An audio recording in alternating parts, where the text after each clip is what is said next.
eldest son of Jojo and Kay Gamboa. And together with my brothers, Kev, Mark, and Julian, we were so blessed to have Lola in, growing up with Lola in our house. I can't help but be grateful because having talked to Ninong Noel, I was there with him 2 years ago in New York. I know it's your dream na it's been your house, na the church was there. And for me, I just can't help but be grateful kasi of Lola. Growing up to this day, I still believe that we got saved from so many evil and so many accidents in the house because Lola will keep praying for us. And when I found out, it was December 24, last night, we had so much fun as a family. We ate Wagyu. I don't eat beef too much. I've quit with beef. It would be once in a while. And I had the chance to eat the best. It was like the Last Supper pala. And the next day, having found out na si Lola na rush sa hospital, I was really praying ako. Sabi ko, it's my time to pray. Baka may chance pa. And my heart got crushed when I found out that she was already gone. And for us, kaming pamilya, us brothers, it's our first time to deal with grief. And actually kami ni Kev, with our lolo, we witnessed it. But it was we were just young and we don't really have memories too much except for that funeral. And how I wish lang na I was there to say goodbye to Lola. It was Ninong Noel was saying it was happened so quick. We wanted to come back. I just wanted to, the first time, to go back and just hold Lola's hand. But, sabi nga ni Ninong Robert, that's being selfish kasi this is what Lola wanted. And I remember having conversation with Mikey. Siya rin, from the day she met Lola and ako having known Lola, she wanted to be with God ever since. Hindi siya takot mamatay. Kasi love na love niya si Lola. Alam niya na to be with God is everlasting happiness. So for me, I think Lola is so amazing. Pasensya na rin kayo if I'm gonna say a lot because I have so many emotions that I want to say with Lola. She really means a lot to me. And my faith right now wouldn't be as strong without Lola. Kasi nga, just like what the priest said yesterday and earlier today, if you know Lola Maring, she's really just about God. The priest mentioned yesterday, pag nakita natin si Lola Maring, you would see a glimpse of God. And yung priest kanina sabi ni Father, wala pa siyang nakitang tao na nagdasal, tuloy-tuloy. Wala rin kasi everyday siya, magmimisa yan. Pagdating sa bahay, titingin ako sa kwarto niya, nagmimisa na naman. So syempre hindi ko pwedeng disturbin si Lola kasi nagmimisa. So every time makita ko si Lola, nagdadasal siya. And for me actually, what I see with Lola is really Mama Mary sa akin eh. Sa amin nga, ang namin kay Lola is Mother Teresa, a living saint.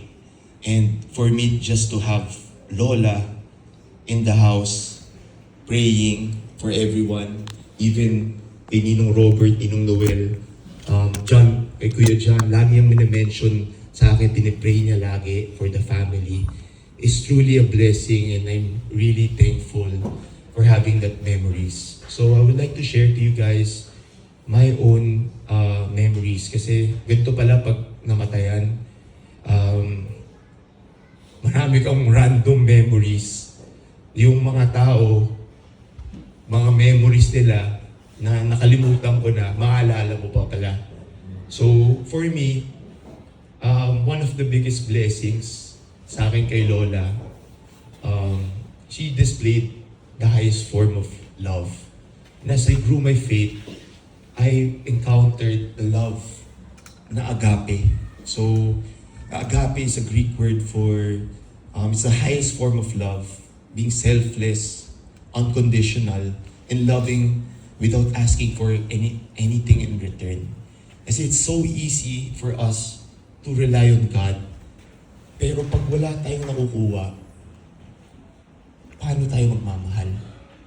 Pero si Lola Maring displayed that. Imagine yung lolo namin nawala. She's alone and she would just devote herself with God.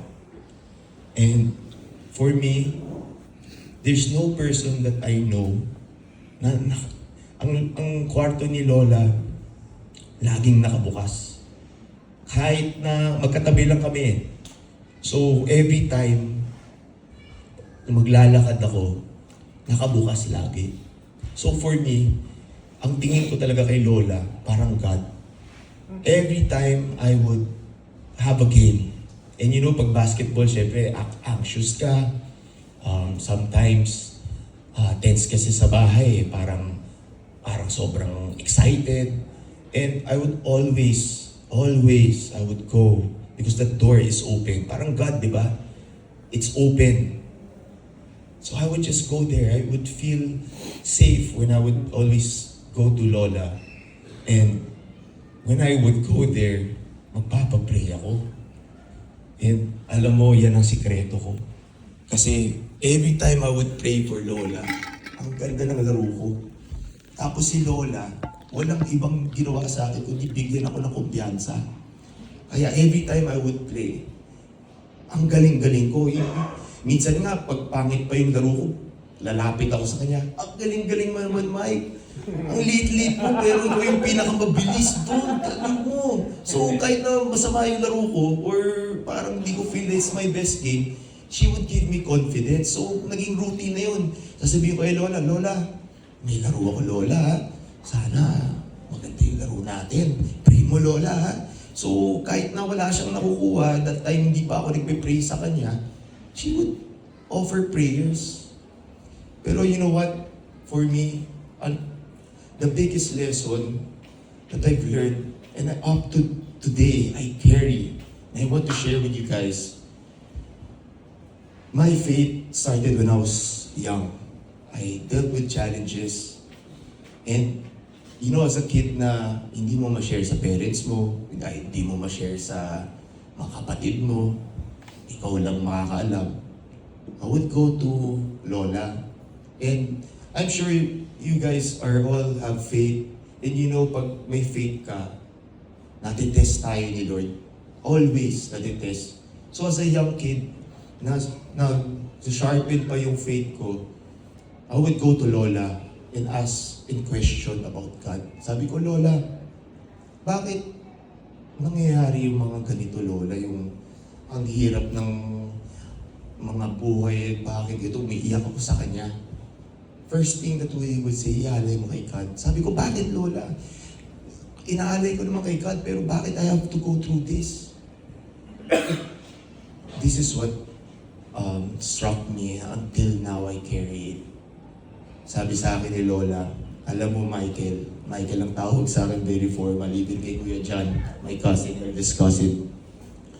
John Paul ang tawag. Sabi niya, Michael, without suffering, there will be joy. And honestly, it's hit me, especially this year, my faith was tested. And for me, parang coincidence na namatay pa si Lola this year. And my faith was tested and I remembered that. And for me, super mamimiss ko si Lola kasi she was the rock of the house. She was the one that kept praying. And Lola, I really promise that actually I've been praying for the family ever since namatay ka, even before namatay ka, Lola, I've been praying for the family. I promise, Lola, that I will continue to pray for the family, not just myself, but everyone around me, for love and for protection. Your legacy will live on in my heart and everyone around me.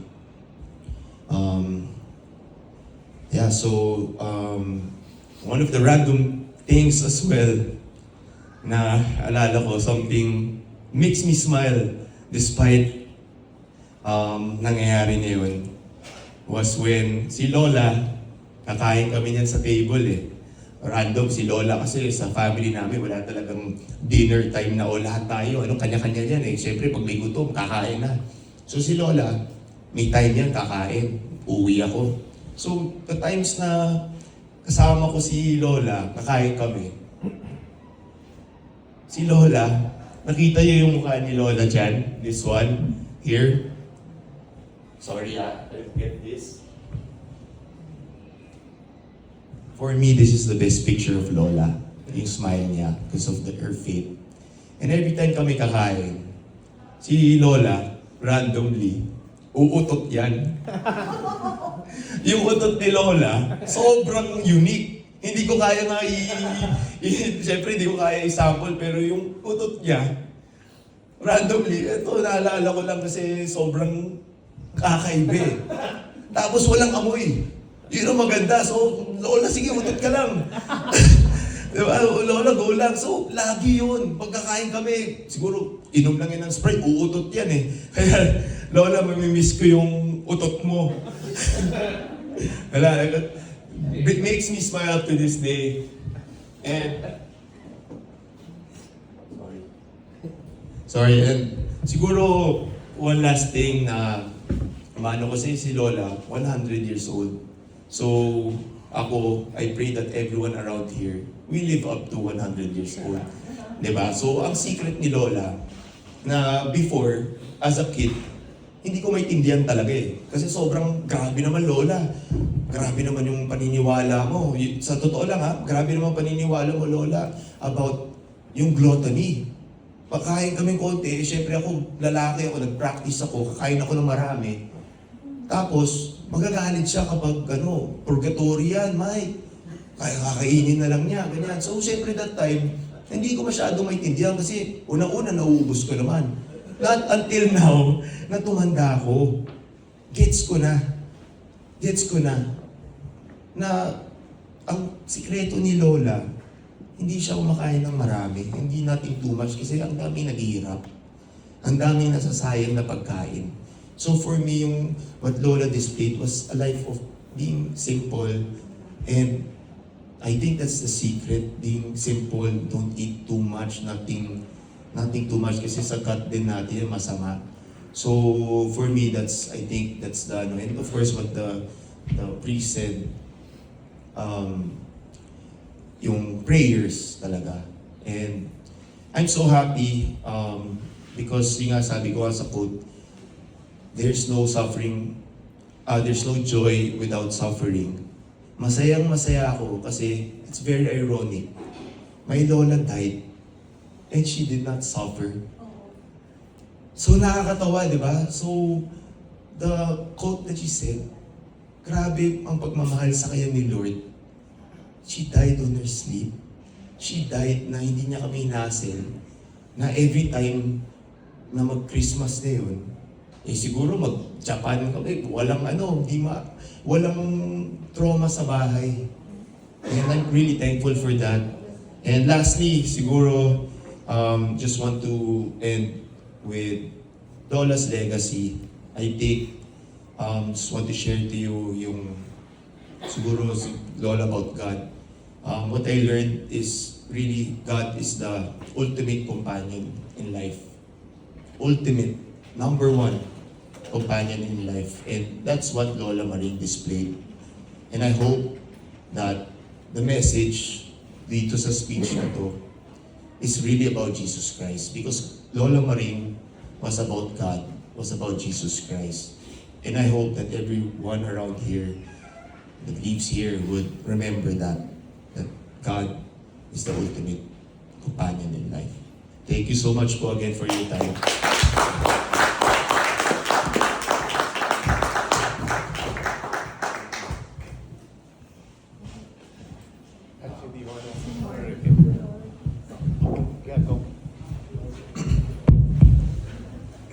Hello, good evening everyone.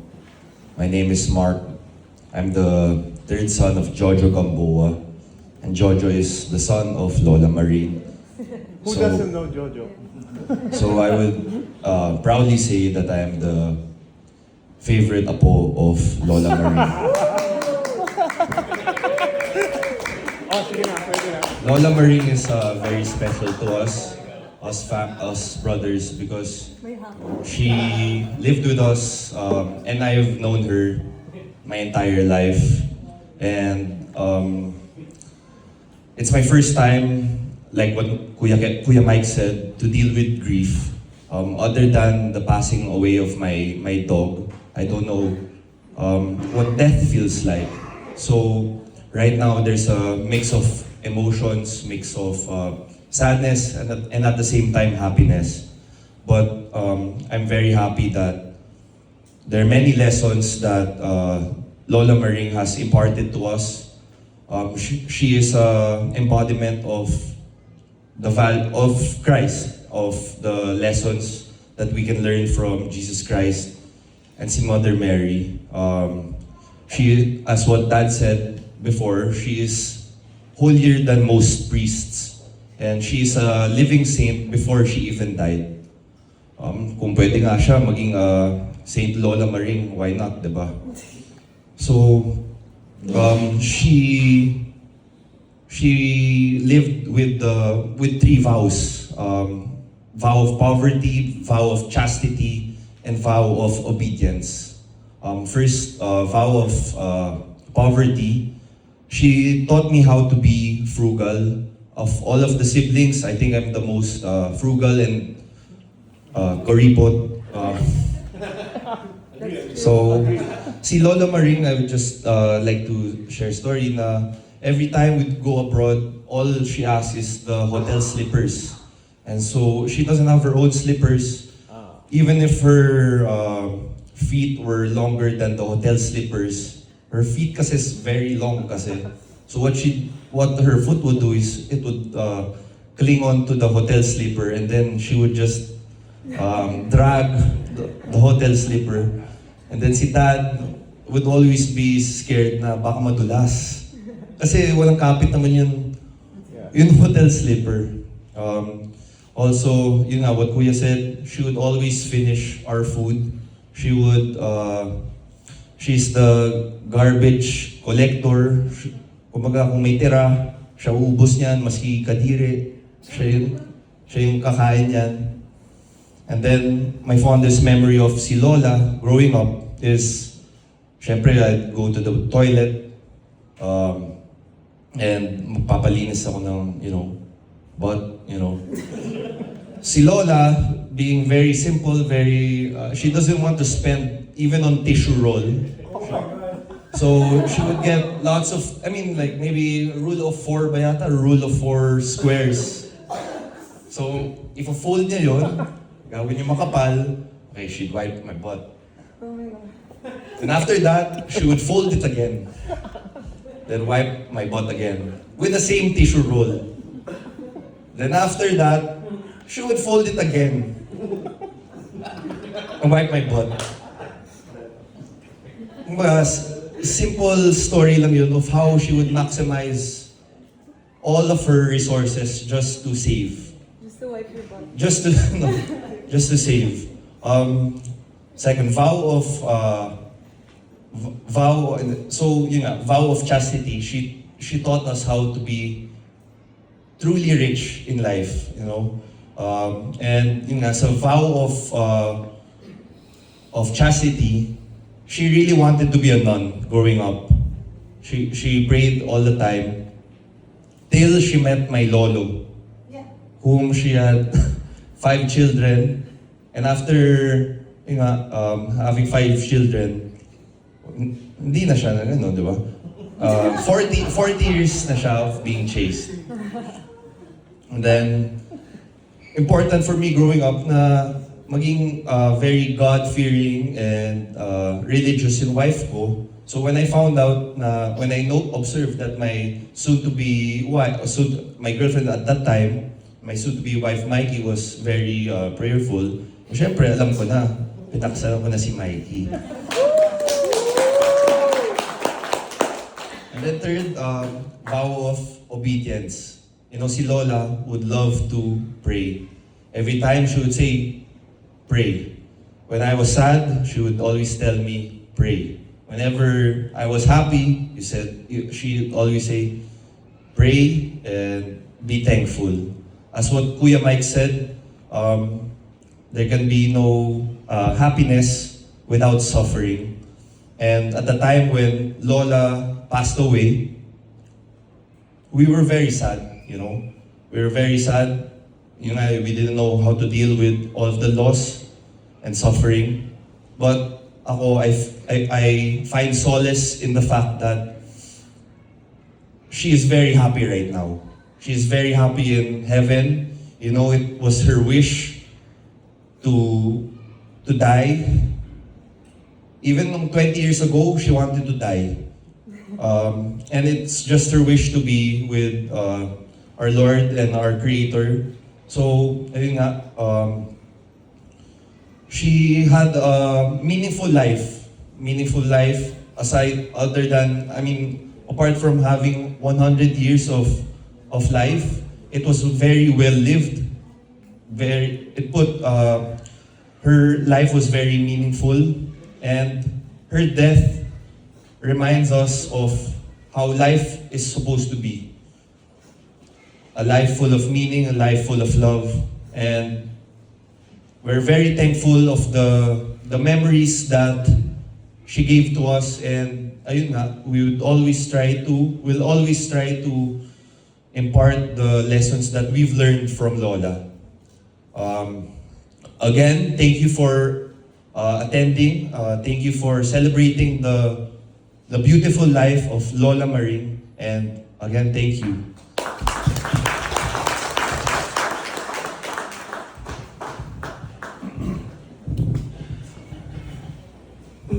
Hello, my name's Robert. I'm second of 5 siblings of Maria, my mom Maria and my dad Armando. First of all, I'd like to thank everyone for coming. This is the highest form of homage to our friendship and family by coming and giving us solace and peace. So thank you all for coming. Secondly, I thank you boys for your heartfelt speeches. It really proves to me that while has left us, His Spirit is living in your hearts. He's not gone. So she is with us. And she will be there forever. Whatever she taught you, taught me, I've been teaching my family. My son John, my daughter Maria, and you will do the same. So thank you for heartfelt thoughts. She will be forever in our hearts. Now my other comment is, sa lahat naman ng makakwento nyo, bakit pati utot? At saka pagpunas ng pit mo. Ang daming kwento ni Mami. 100 years. 100 years. Utot. Superpower ni Lola. Okay. Ano na yan? Nung kinasal ka, Mike, tinanong mo ko bakit ka malapit sa Diyos. Bakit mo naalala mo yung tanong mo sa akin? Kasi pinalaki ka ni Lola, ni Mami. Kaya ka malapit. Hindi aksidente yon. So my mom started, when I was 2 years old, I remember riding the bus from Manila to Magalang, Pampanga, where we're from, that's our province. We would ride maybe once or twice a month, I think. And once we reached Magalang, we would transfer to a rail car. It was called like a trolley. So it's like the size of a car, but no tires. It's sitting on the train rails. And my uncle Biling had this crank. So they would crank that thing, so it would go like that, and there's a motor. So my mom and I would sit in the front, and then they're in the back, and they're powering the thing. So it's about an hour ride from Magalang to the hillsides of Arayat, Pampanga. It's a place called Balitukan. It's boondocks talaga. So that's what they call. And in that place, what she did was she gathered up all the children of the magsasaka. Kasama we call them. And she would gather them up. And I would play with the younger ones, but the 4, 5, 6 years old, she would teach them catechism. So what she taught us, she was teaching as many as she can. Okay? And she would do the same at our street. In Karapatan, she would gather up all the street boys and all that every Sunday. And she'll teach them about God. That is my mom's lifelong mission is to teach God to as many as she can. And she did. She tried to live as long as she can to give the message of God. And she did that.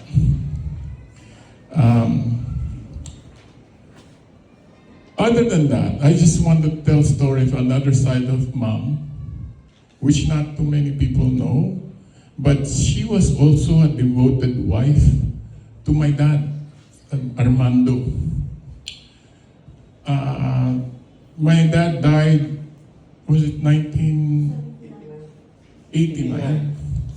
And she was 70s only, so much younger than my mom. But the last 10 years of my dad's life he was in a wheelchair. So he suffered a lot of strokes. My mom was always there. So my mom took care of him. He's in a wheelchair. She would push his wheelchair to the balconahe, and she would give him a bath. She would give him a bath, may tabo. Talagang shampooing, masahin niya yung likod. Give him a good, healthy bath, and my dad really loved that, you know. 10 years. It's not that easy to take care of one's spouse.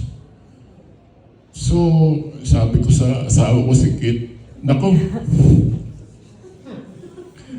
siguro, huwag kang magkakasakit, di ko kaya. Hindi ko kayang gawin yung ginawa ng nanay ko sa, siguro mauna na ako. So, anyway, one thing I shared to Mark last night, that my mom was really, what did you call, lambing niya kay dad.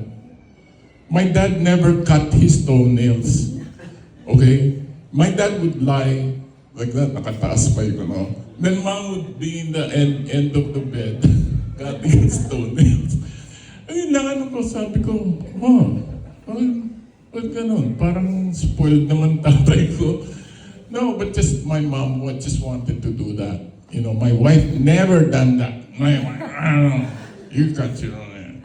Anyway, so that's your thought, you're wiping but mine is cutting the toenails. So, that's how simple and how loving, simple lady. That's how she is. If you see her, you'd think that she only owned one pair of dress because she'd wear the same thing, right? That same. So does she own any other? No. Well, she had many of the same color and same style. That's how simple she is. You know, it's just.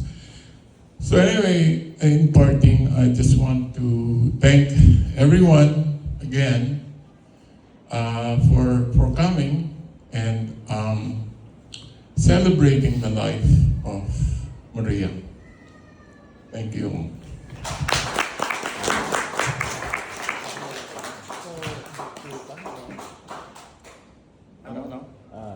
Just enjoy this food. And Oh, there's don't. Okay. I'm the fourth son. for child. Okay, not the favorite, but second favorite, Kuya Robert. You're the favorite. I like to share my mom's parang selfless, no? Selflessness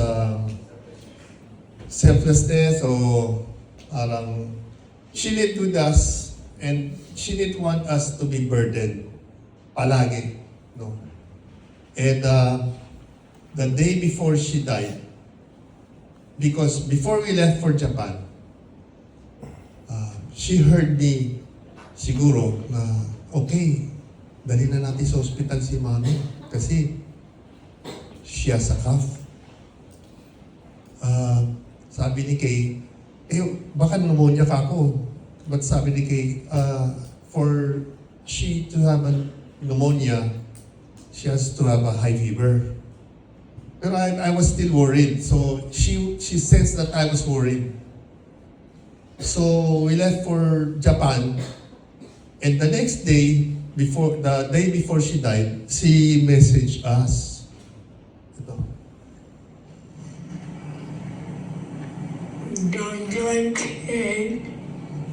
Don't worry. I'm all right now. Thank you. Bye-bye na, bye-bye. Bye-bye na. Kaway lang.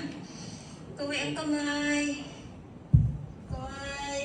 So that was her last words. Jojo and Kay, don't worry, I'm all right. But from how I sensed it, there was trouble, no? So, sige, I believed her. And the next day, she died. So ganun ka, for me, martir o she was a saint to me. Ganun siya. Those were her last words. Anyway, lahat naman, in our conversation also, sabi niya, you call me mother. So sabi ko, because all her life, she's more than a nun. Gusto nga niya maging madre. So now that she passed away, pwede natin siyang, I request that we call her Mother Maria o Mother Maring. Because gusto niya yun. Gusto niya talaga maging nun. But, no, hindi nangyari yun. But in her heart, she is a nun, a holy person, always praying, sacrificing, and really showing her love to everyone. Simple lang siya, but para siyang magnet eh. Because people see her holy, and they're curious of who she is. No? Sabi nga nung parish priest, oh, this girl, she walks going to the church. Who is she? No? And then, yung nakausap siya, she doesn't talk about sa akin na, yung anak ko, maganda ang buhay, ganito, ganyan. She doesn't brag about anything. Very simple. So we'd like to remember her that way. Gusto rin niyang ganon. She got what she wanted. She wished to be cremated right away. And so we did. So when she passed away, okay, ticket kagad, we have to go home and arrange her Holy Mass, Mass with cremation, no? And namomblema nga kami after that. Christ the King is not available. But here we are in Arlington with the beautiful place because we know the owners, no? They were so supportive, Bettina and Rafi Jose, no?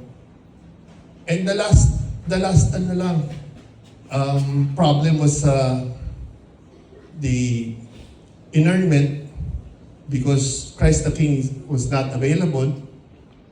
But God is so good. Pinabuksan ni Father Aitoy, the parish priest, to have our inurnment tomorrow. No, there's no special yan. We will use the place for Mother Maria. Thank you very much, no, for comforting us. For those who are here and sa mga wala po dito, we appreciate your prayers. Thank you po. Thank you, Kuya Jojo. So tomorrow will be the inurnment at Christ the King, the chapel. It's the one on the lower level, Divine Chaplet Chapel. No, so the mass will be at 10 a.m. So if you could make it, we would appreciate it. But we would totally understand if your schedule does not allow it. So again, maraming salamat po sa inyo lahat. And we have food and drinks. Please help yourself and let's continue the celebration of life of Lola. Excuse me, Mother Maria. Okay, maraming salamat po.